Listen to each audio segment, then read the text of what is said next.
ನಾವು ಮೊದಲೇ ಕೊಳ್ಳೆಗಾಲದವರು. ನಿಂಬೆಹಣ್ಣನ್ನ ಫ್ರೀಯಾಗಿ ಕೊಟ್ರೆ ಯಾರು ಇಸ್ಕೊಳ್ತಾರೆ? ಯಾರು ಇಸ್ಕೊಳ್ಳಲ್ಲ.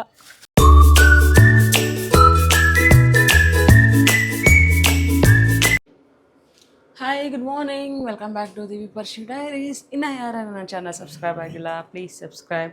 ಸೊ ಇವತ್ತು ಮಂಡೇ. ಆಲ್ರೆಡಿ ನೆನ್ನೆ ಊರಿಂದ ಬಂದೆ, ಕಷ್ಟಪಟ್ಕೊಂಡು ಬಂದಿದ್ದೀನಿ. ಯಾಕೆಂತಂದರೆ ನಮ್ಮ ಜಿಲ್ಲೆಯಲ್ಲಿ ದೇವೇಗೌಡರು ವೈಫ್ ತೀರೋಗ್ಬಿಟ್ಟಿದ್ದಾರೆ. ಹಾಗಾಗಿ ಬಸ್ಗಳು ಕಡೆಯಿಂದ ಬಂದ್ರೂ ಹೊಳೆನರಸೀಪುರದಲ್ಲಿ ಲಾಕ್ ಆಗುತ್ತೆ. ಮೈಸೂರಲ್ಲೇ ಹೇಳಿಬಿಟ್ಟಿದ್ದಾರೆ, ಹೊಳೆನರಸೀಪುರದಾಗ ಅಷ್ಟೇ ಅಲ್ಲಿ ತನಕ ಇಲ್ಲಿ ತನಕ ಬಿಡ್ತಾರೆ, ಅಲ್ಲಿ ತನಕ ಮಾತ್ರ ಕರ್ಕೊಂಡು ಹೋಗೋದು ಅಂತ. ಲಿಟ್ರಲಿ ಹೆಂಗಾಗಿತ್ತು ಅಂತಂದರೆ, ಏನು ಮಾಡೋಣ, ಈವ್ನಿಂಗ್ ಬೇರೆ ಹೋಗ್ಬಿಟ್ಟಿದೆ. ನೈಟ್ ಲೈಕ್ 7:30 8:30 ಆಗಿದೆ. ಬಂದು ನಾನು ಇಬ್ಬರೇ ಫೈನ್ ಹಿಂಗೋ ಒಂದಂತ ಬಸ್ ಸೇರಿ ಬಂದ್ವಿ. ಸದ್ಯ ಯಾವುದೇ ಥರ ತೊಂದರೆ ಆಗದೆ ಹೊಳೆನರಸೀಪುರದಲ್ಲಿ ಅವ್ರ ಮನೆ ಮುಂದೆನೇ ಬಸ್ ಬಂತು. ಇವಾಗ ಬೆಳಗ್ಗೆ ಎದ್ದು ಬಾಂದಿನ ಸ್ಕೂಲಿಗೆ ರೆಡಿ ಮಾಡಬೇಕು ಅಂತ ಬಾಂದಿನ ಎದ್ದೇಳಿಸ್ಬಿಟ್ಟೆ. ಫೋನ್ ನೋಡಿದೆ, ಆಮೇಲೆ ಫೋನ್ ನೋಡ್ತೀನಿ, ಇವತ್ತು ರಜಾ ಇದೆ ಸ್ಕೂಲು ಅಂತ. ಏನು ಮಾಡೋಣ, ಅದಕ್ಕೆ ಎದ್ದ ತಕ್ಷಣ ಫೋನ್ ನೋಡಬೇಕು, ಮೆಸೇಜಸ್ ಚೆಕ್ ಮಾಡಬೇಕು ಅನ್ನೋದು. ನಾನು ಎದ್ದ ತಕ್ಷಣ ಚೆಕ್ ಮಾಡಲ್ಲ, ಇವಾಗ ಚೆಕ್ ಮಾಡಿದೆ, ಎದ್ದೇಳ್ಸಾದ್ಮೇಲೆ ಚೆಕ್ ಮಾಡಿದೆ, ರಜಾ ಇದೆ, ಏನು ಮಾಡೋಕ್ಕಾಗಲ್ಲ. ಸೊ ಇವಾಗ ಲೆಮನ್ ವಾಟರ್ ತೊಗೊಳ್ತಾ ಇದ್ದೀನಿ. ನಿನ್ನೆ ಅಂತೂ ಹಾರಿಬಲ್. ಬಸ್ಸಿಗೆ ಹೋಗದೇ ಇದ್ದಾರೆ, ಏನಾದ್ರು ಬಸ್ಸಿಗೆ ಹೋಗ್ಬಿಟ್ರೆ ಜರ್ನಿ ಮಾಡೋದಕ್ಕೆ ಹೆಂಗೆ ಎಕ್ಸ್ಪೀರಿಯೆನ್ಸ್ ಆಗುತ್ತೆ ಅಂದರೆ, ನನಗಾಗುತ್ತಲ್ಲ ಹಾಗೆ ಆಗುತ್ತೆ. ಯೂಶ್ವಲಿ ನಾನು ಬಸ್ಸಿಗೆ ಹೋಗಲ್ಲ. ಬಸ್ಸಿಗೆ ಹೋಗ್ಬಿಟ್ಟೆ. ಫ್ರೈಡೇ ಹೋಗಿದ್ದು, ಅಮ್ಮಗೆ ಹುಷಾರಿಲ್ಲ ಅಂತ ಬೇಗ ಹೋಗೋಣ ಅಂತ ಫ್ರೈಡೇ ಹೋಗಿ, ನಿನ್ನೆ ಅಕಸ್ಮಾತ್ ಮಧ್ಯಾಹ್ನ ಏನಾದ್ರು ಗೊತ್ತಾಗ್ಬಿಟ್ಟಿದ್ರೆ ಇವತ್ತು ರಜಾ ಇತ್ತು ಅಂತ ದೇವ್ರ ಮನೆ ಬರ್ತಿರಲಿಲ್ಲ, ಇವತ್ತು ಬರ್ತಾಯಿದ್ದೆ ಮನೆಗೆ. ನಮ್ಮಮ್ಮ ಇವಾಗ ಹೇಳ್ತಾ ಇದ್ದಾರೆ, ಅಷ್ಟು ಬೇಗ ಓದಲ್ಲ, ಹೋಗಲೇಬೇಕು, ಮಗಳನ್ನ ಸ್ಕೂಲಿಗೆ ಕಳಿಸ್ಬೇಕು ಅಂತ. ನಂಗೆ ಏನು ಗೊತ್ತು ರಜಾ ಕೊಡ್ತಾರೆ ಅಂತ. ಏನು ಮಾಡೋದು. ಇವತ್ತು ಮಾರ್ನಿಂಗ್ ಶುರು ಆಯಿತು ವಿತ್ ಲೆಮನ್ ವಾಟರ್.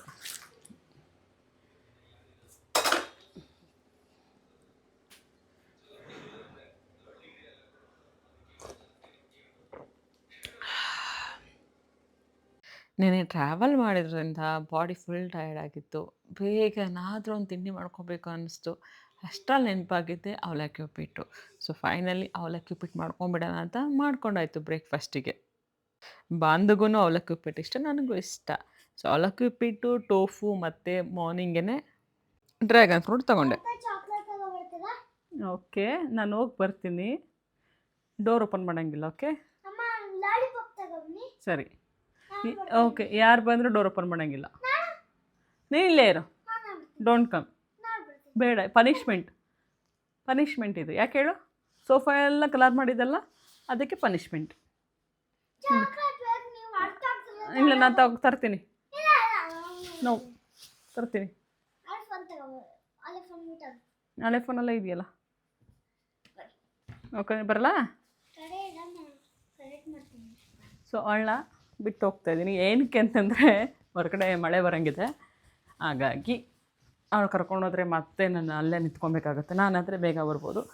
ಅವಳು ನಿಂತು ಅಂತಂದರೆ ಶೀತ ಎಲ್ಲ ಆಗೋಗ್ಬಿಡುತ್ತೆ. ಅದಕ್ಕೆ ಮೇಡಮ್ ಅವ್ರನ್ನ ಇಲ್ಲೇ ಬಿಟ್ಟು ನಾನು ಹೊರಟೆ. ಅಮ್ಮ ಮನೆಗೆ ಹೋಗಬೇಕು ಅಂತ ಇರೋವರ ತರಕಾರಿ ಎಲ್ಲ ಖಾಲಿ ಮಾಡಿದ್ದೆ. ಆಮೇಲೆ ಬಂದಮೇಲೆ ನೆನಪಾಯ್ತು, ತರಕಾರಿ ಇಲ್ಲ ಅಲ್ಲ ಮಧ್ಯಾಹ್ನ ಊಟಕ್ಕೆ ಅಂತ ಫಸ್ಟ್ ಹೋಗಿ ತರಕಾರಿ ತೊಗೊಂಡ್ಬಂದೆ. ಜೊತೆಗೆ ಬೆಟ್ಟದ ನೆಲ್ಲಿಕಾಯಿ ಇತ್ತು, ಅದನ್ನು ಕೂಡ ತೊಗೊಂಡೆ ಜ್ಯೂಸ್ ಮಾಡ್ಕೊಳ್ಳೋಣ ಅಂತ. ಬಂದು ಅಮ್ಮ ಮನೆಯಿಂದ ತಂದಿರೋ ನಿಂಬೆಹಣ್ಣನ್ನ ನೀಟಾಗಿ ಜೋಡಿಸ್ಬೇಕಿತ್ತು. ಏಕೆಂತಂದರೆ 2 ಭಾಗ ಮಾಡಬೇಕು. ಒಂದು ಭಾಗ ಹೋಮ್ ಸ್ಟೇಗೆ, ಒಂದು ಭಾಗ ನಮ್ಮ ಮನೆಗೆ. ಸ್ವಲ್ಪ ಹಣ್ಣು ಜಾಸ್ತಿ ಆಗಿರೋದು, ಸ್ವಲ್ಪ ಡ್ಯಾಮೇಜ್ ಥರ ಆಗಿರೋದನ್ನ ಹೋಮ್ ಸ್ಟೇ ಕೊಟ್ಟು ಕಳಿಸ್ಬಿಡ್ತೀನಿ. ಯಾಕಂದರೆ ಅಲ್ಲಿ ಬೇಗ ಖಾಲಿ ಆಗುತ್ತೆ, ಇಲ್ಲ ಆದರೆ ಬೇಗ ಖಾಲಿ ಆಗೋಲ್ಲ. ಆಮೇಲೆ ಹೇಳಿ ಕೇಳಿ ನಾವು ಕೊಳ್ಳೇಗಾಲದ ಕಡೆಯವರಲ್ವಾ, ನಿಂಬೆಹಣ್ಣು ನಾವು ತೊಗೊಬಂದಿದ್ದೇವೆ ಅಂದರೆ ತುಂಬ ಜನ ಭಯಪಟ್ಬಿಡ್ತಾರೆ. ಹೇಳಿ ಕೇಳಿ ಕೊಳ್ಳೇಗಾಲ ಒಪ್ಕೊಳ್ಳೋಣ. ಆದರೆ ಬ್ಲ್ಯಾಕ್ ಮ್ಯಾಜಿಕ್ ಅಂದರೆ ಕೊಳ್ಳೇಗಾಲ ಅಂತ ಯಾಕಂತವ್ರು ಗೊತ್ತಿಲ್ಲ. ಇವನ್ ನಾವು ನೋಡ್ದಂಗೆ ಯಾರಾದರೂ ಮಾಟ ಮಂತ್ರ ಮಾಡಿರ್ತಾರಲ್ಲ, ಅದನ್ನು ಬಿಡ್ಸೋಕೆ ನಮ್ಮ ಕಡೆ ಬರ್ತಾರೆ, ಮಾಡ್ಸೋಕ್ಕೆ ಬರಲ್ಲ. ಯಾಕೆ ಈ ಥರ ಹೆಸ್ರು ಬಂತಂತ ಗೊತ್ತಿಲ್ಲಪ್ಪ. ಆದರೂ ಈ ಸಲ ನಮ್ಮ ತೋಟದಲ್ಲಿ ಬೇಜಾನ್ ನಿಂಬೆಹಣ್ಣು ಬಿಟ್ಟಿದೆ. ಮಿಡ್ ಮಾರ್ನಿಂಗಿಗೆ ಆ್ಯಪಲ್ ತೊಗೊಂಡೆ. ನಟ್ಸ್ ನಾನು ಮಾರ್ನಿಂಗ್ ಎದ್ದ ತಕ್ಷಣ ತಿಂದುಬಿಡ್ತೀನಿ. ನಾನು ಬಂದು ಆ್ಯಪಲ್ ಕೊಟ್ಟೆ, ಆದರೆ ಸಿಪ್ಪೆ ತೆಗೆದಿರಲಿಲ್ಲ. ಅದಕ್ಕೆ ಮೇಡಮ್ ಅವರು ಇಲಿ ಆಗ್ಬಿಟ್ಟಿದ್ದಾರೆ, ಇಲಿ ಥರ ತಿಂತಾಯಿದ್ದಾಳೆ ಆ್ಯಪಲ್ನ.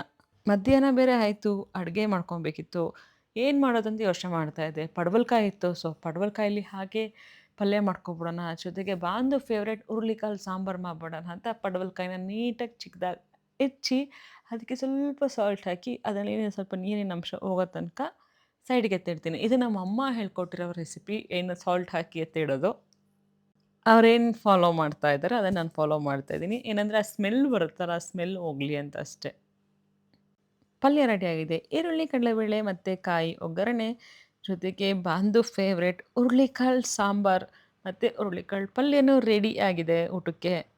ಸುಟ್ಟಿರೋ ಮೆಣಸಿನ್ಕಾಯಿ ಜೊತೆಗೆ ಬೆಳ್ಳುಳ್ಳಿನ ಉಪ್ಸಾರಲ್ಲಿ ಕಿವುಚಿ ತಿಂದರೆ ಯಾವ ಸಾಂಬಾರು ಇದ್ರ ಮುಂದೆ ಇಲ್ಲ ಅಪ್ಪ.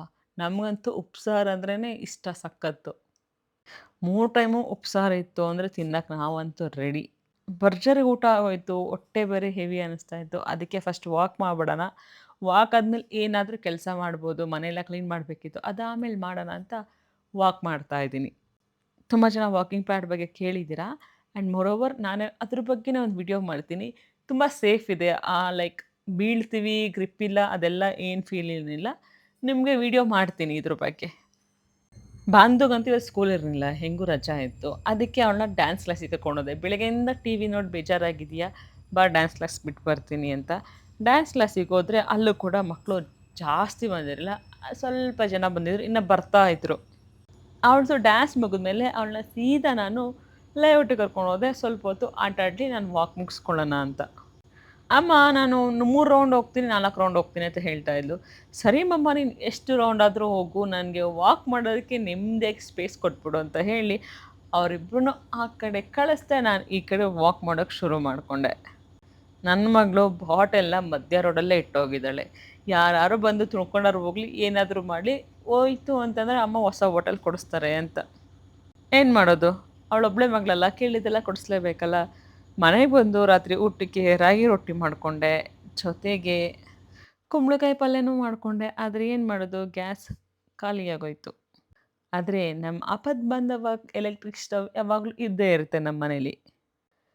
ಸೊ ರೊಟ್ಟಿ, ಕುಂಬಳಕಾಯಿ ಪಲ್ಯ ಜೊತೆಗೆ 1 ಲೋಟ ಹಾಲು ಕುಡಿದು ನನ್ನ ಡಿನ್ನರ್ನ ಮುಗಿಸಿ, ನಂತರ ಒಂದು 15 to 20 ಮಿನಿಟ್ಸ್ ವಾಕಿಂಗ್ ಪ್ಯಾಡಲ್ಲಿ ವಾಕ್ ಮಾಡಿ ನನ್ನ ಡೇನ ಕಂಪ್ಲೀಟ್ ಮಾಡಿದೆ. ಇವತ್ತು ಯಾವುದೇ ಥರ ವರ್ಕೌಟ್ ಮಾಡಿಲ್ಲ. ಯಾಕೆ ಅಂತಂದರೆ ನಿನ್ನೆ ಜರ್ನಿ ಮಾಡಿ ಬಾಡಿ ಫುಲ್ ಟಯರ್ಡ್ ಆಗಿದೆ. ಹಾಗಾಗಿ ಜಸ್ಟ್ ವಾಕ್ ಮಾಡಿ ನನ್ನ ಡೇನ ಕಂಪ್ಲೀಟ್ ಮಾಡ್ಕೊಳ್ತಾ ಇದ್ದೀನಿ. ಇನ್ನು ನನ್ನ ಚಾನಲ್ ಸಬ್ಸ್ಕ್ರೈಬ್ ಆಗಿಲ್ವಾ, ಪ್ಲೀಸ್ ಸಬ್ಸ್ಕ್ರೈಬ್ ಆಗಿ for more healthy videos and healthy tips.